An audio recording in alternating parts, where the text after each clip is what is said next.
తెలంగాణ రాష్ట్రంలో అధికార మార్పిడి జరిగి అధికార పగ్గాలు చేపట్టిన మొదటి 2 సంవత్సరాలు అన్ని విషయాల్లోనూ కంప్లీట్ గా అధికార కాంగ్రెస్ పార్టీ హవానే నడిచింది. ప్రధాన ప్రతిపక్షమైన బీఆర్ఎస్ అట్టడుగుకు పడిపోగా లోకల్ గా ఆ పార్టీ కేడర్ తీవ్ర గందరగోళంలో మునిగిపోయింది. ఆఖరికి కమ్యూనిస్ట్ కోటైన ఖమ్మం జిల్లాలోనూ ఎర్ర జెండాల ఉనికి మసకబారిపోతుందా అన్న సీన్ క్రియేట్ అయింది.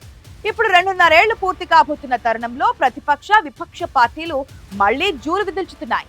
తమ స్థానాన్ని తిరిగి తెచ్చుకోవడానికి గులాబీ దళం, ఉనికి కాపాడుకునేందుకు కామ్రేడ్లు, ఇక వీరందరికీ చెక్ పెట్టేందుకు కమలనాథులు కూడా సిద్ధమవుతున్నారు. అసలు ఇంతకీ తెలంగాణ పాలిటిక్స్ లో ఏం జరుగుతోంది ఈ స్టోరీలో చూద్దాం.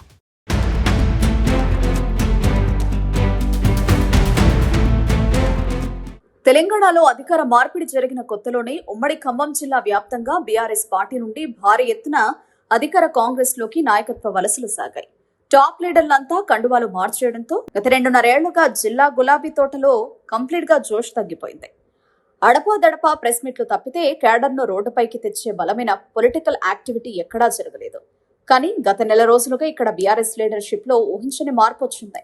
నియోజకవర్గాల్లో పెట్రోల్ డీజిల్ ధరల పెంపు, గ్యాస్ కొరత, క్షేత్రస్థాయిలో ధాన్య కొనుగోళ్ల రూపాలు లాంటి పబ్లిక్ ఇష్యూస్ పై వరుస నిరసనలు చేపట్టడంతో ఒక్కసారిగా గులాబీ క్యాడర్లో ఊపొచ్చింది.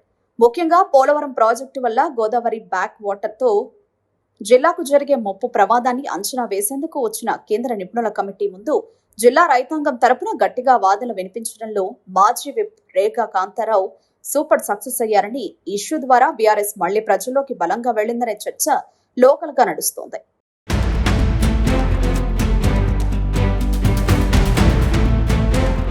ఇక భద్రాద్రి కొత్తగూడెం జిల్లా కేంద్రమైన కొత్తగూడెం మున్సిపాలిటీ కార్పొరేషన్ గా అవతరించిన తర్వాత జరిగిన మొదటి ఎన్నికల్లోనే ఇక్కడ ఒక పెద్ద పొలిటికల్ ట్విస్ట్ చోటు చేసుకుంది. ఇక్కడ అధికార కాంగ్రెస్ కు చెక్ పెడుతూ సిపిఐ ఘన విజయం సాధించి మేయర్ పీఠాన్ని కైవసం చేసుకుంది. అయితే ఆ తర్వాత జరిగిన మున్సిపల్ కార్పొరేషన్ మొదటి సర్వసభ్య సమావేశంలోనే విపక్షాల అసలైన పవర్ ఏంటో చూపించారు బీఆర్ఎస్ లీడర్లు. కార్పొరేషన్ పరిధిలోని స్థానిక సమస్యలపై బీఆర్ఎస్ కార్పొరేటర్లంతా ఏకంగా నల్ల కండువాలు కప్పుకుని కౌన్సిల్ హాల్లో నిరసన తెలపడం గులాబీ పార్టీకి గ్రౌండ్ లెవెల్లో విపరీతమైన పొలిటికల్ మైలేజ్ తెచ్చిపెట్టింది. అటు పార్లమెంట్ లో ఎంపీ వద్దిరాజు, రవిచంద్ర, హరిప్రియ నాయకులు ఇద్దరూ కలిసి నియోజకవర్గాల పరిధిలో గులాబీ జెండాను మళ్లీ బలంగా జనాల్లోకి తీసుకెళ్లేందుకు రాత్రింబవళ్లు శ్రమిస్తుండడం కాంగ్రెస్ లీడర్లకు తలనొప్పిగా మారింది.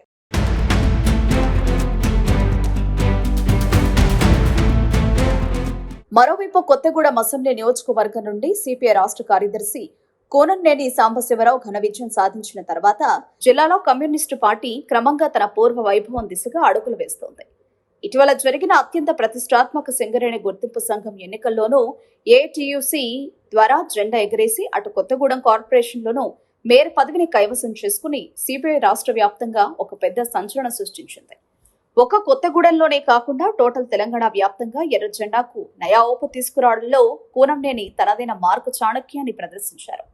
ఇదే జోష్ లో ఆయన రీసెంట్ గా చేసిన ఒక కామెంట్ ఇప్పుడు జిల్లా పాలిటిక్స్ లో చర్చనీయాంశంగా మారింది. భద్రాద్రి కొత్తగూడెం జిల్లాలో బీజేపీ కనుక ఒక్క అసెంబ్లీ సీటు గెలిస్తే తాను తక్షణమే రాజకీయ సన్యాసం తీసుకుంటానంటూ కోనంనేని ఓపెన్ సవాల్ విసిరారు. ఈ సన్యాసం కామెంట్స్ పై జిల్లా బీజేపీ ప్రెసిడెంట్ బైరెడ్డి ప్రభాకర్ రెడ్డి అంతే స్పీడ్ గా కౌంటర్ అటాక్ స్టార్ట్ చేశారు. పొత్తులు లేకుండా ఒక్క సీటు కూడా గెలవలేని సిపిఐ నేతలు తమపై వ్యాఖ్యలిచ్చడం సరికాదంటూ బదులిచ్చారు. పనిలో పనిగా వచ్చే ఎన్నికల్లో కొత్తగూడెం సీటును తాము కైవసం చేసుకుంటామని ధీమాగా ప్రకటించడం ఆ పార్టీలో సరికొత్త స్ఫూర్తిని నింపినట్టయింది.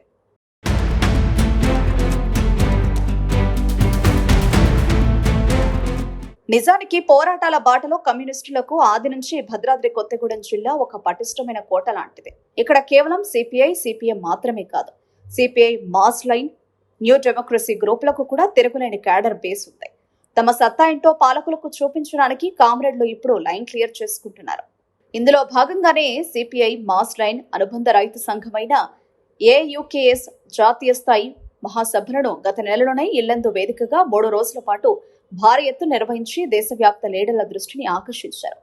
అటు త్వరలోనే సిపిఐ న్యూ డెమోక్రసీ అనుబంధ కార్మిక సంఘమైన ఐఎఫ్టియు జిల్లా స్థాయి సమావేశాలకు కూడా భద్రాద్రి గడ్డ వేదిక కాబోతుంది. ఇలా ఎన్జీ, ప్రజాపంద గ్రూపులు సైతం తమ క్యాడర్ను సమరానికి సమాయత్తం చేస్తుండటంతో రాబోయే రోజుల్లో ఉమ్మడి ఖమ్మం జిల్లాలో త్రిముఖ పోరు పతాక స్థాయికి చేరడం ఖాయంగా కనిపిస్తోంది.